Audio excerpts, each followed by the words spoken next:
Hi everyone, welcome to the Highlights from Ukraine, your daily audio summary of the latest news reported in the Ukrainian media. If you like what we do and want to tip us, you can now do so directly to our PayPal. Check out the link in the description to this episode for more details. My name is Artem, and here is the news. 238 days left the Russian invasion of Ukraine. Russian President Vladimir Putin announced the decision to introduce martial law in the annexed parts of Ukrainian regions of Kherson, Zaporizhia, Lugansk and Donetsk, reports Ukrainska Pravda. The Ukrainian Foreign Ministry believes that Putin's decision is aimed at suppressing the resistance of the local population. In its statement, the ministry points out that Putin's decree is null and void.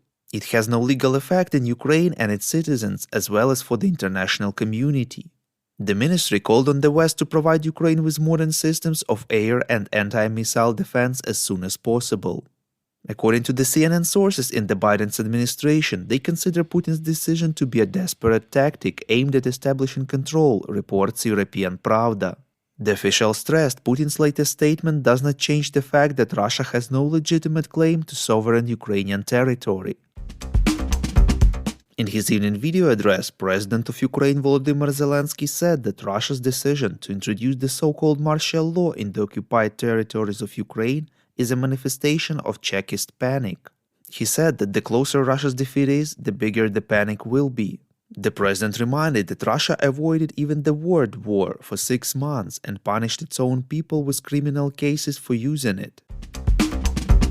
Volodymyr Zelensky addressed Ukrainians in the temporarily occupied areas of southern and eastern Ukraine. He warned that in the near future the occupiers will try to recruit men in their army. Zelensky asked them to avoid it as much as they can, maybe try to even leave the territory that is occupied by Russia. He added that if they cannot do this and find themselves in Russian military structures, at the first opportunity they need to try to lay down their arms and come to Ukrainian positions. The president stressed that the most important thing now is to protect people's lives.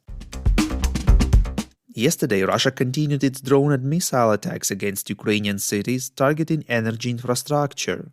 Volodymyr Zelensky informed that Ukrainian air defense managed to down 233 Shahed unmanned aerial vehicles and dozens of missiles during these months. Despite this, the enemy still managed to damage critical infrastructure. In particular, 3 energy facilities were destroyed yesterday.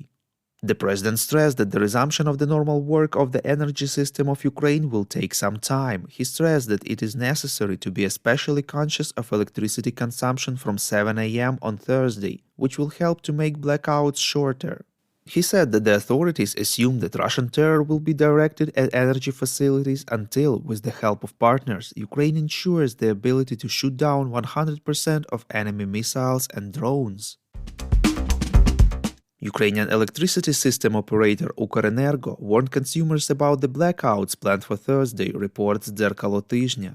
Blackouts will happen in different regions at different times, but from 7 a.m. to 10 p.m. and will last no longer than 4 hours at a time. The General Staff of Ukraine informs that Ukrainian forces repelled the attacks of the enemy in 9 areas of Lugansk and Donetsk regions, reports Unian. The fiercest fighting is in the Bakhmut and Avdiivka directions. The ambassadors of the European Union member states have approved sanctions against Iran for its involvement in the Russian attack on Ukraine, reports Interfax Ukraine.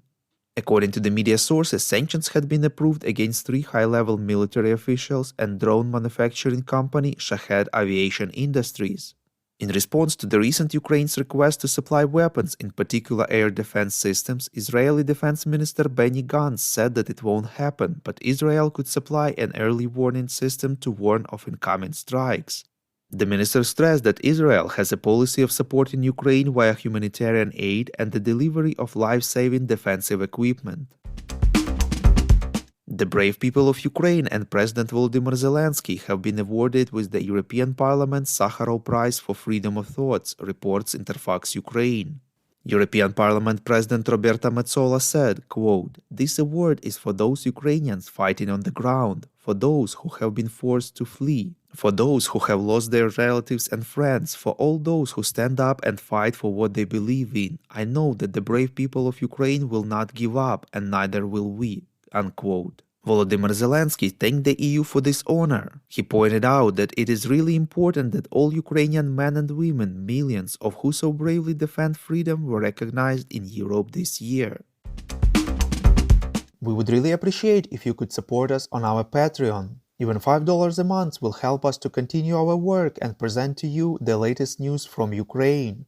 As a token of our gratitude for your support, you will get access to a series of exclusive episodes on Wartime Life in Ukraine. From this series, you will learn how ordinary Ukrainians live in times of invasion, what they eat, how they travel, celebrate, what music they listen to, and much more. To subscribe to our Patreon, follow the link in the description to this episode. Thank you. We call on you to demand from governments of your countries to impose the toughest sanctions possible on Russia and its citizens to stop their invasion of Ukraine.